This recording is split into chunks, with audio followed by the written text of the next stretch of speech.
কফিল বলল, টাকা নেবেন না লাশ নেবেন? ফ্যামিলি বলল, লাশ লাগবো না, আমাদেরকে টাকা পাঠায় দেন। এই ঘটনাটা হয়েছে সৌদি আরব এক প্রবাসীর সাথে।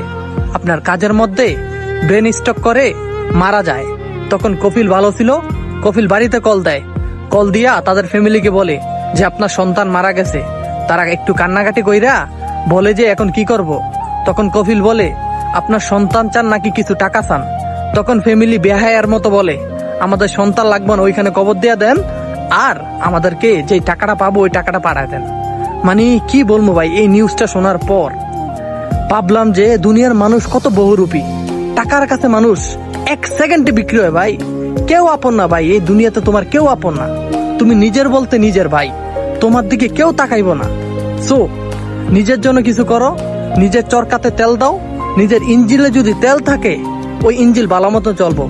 আর যদি তোমার কাছে কিছু না রাইকা সবকিছু আপন মানুষ, ফ্যামিলি, ভাই বোন সবাইকে দিয়ে দাও, দিন শেষে তোমাকে এই ঘটনার সম্মুখীন হইতে হবে। অতএব কিছু বলার মতো আমার কাছে নাই। এটাই দোয়া করব, আল্লাহ যেন এই প্রবাসীকে জান্নাতের উচ্চ মাহকাম দান করে। আমিন।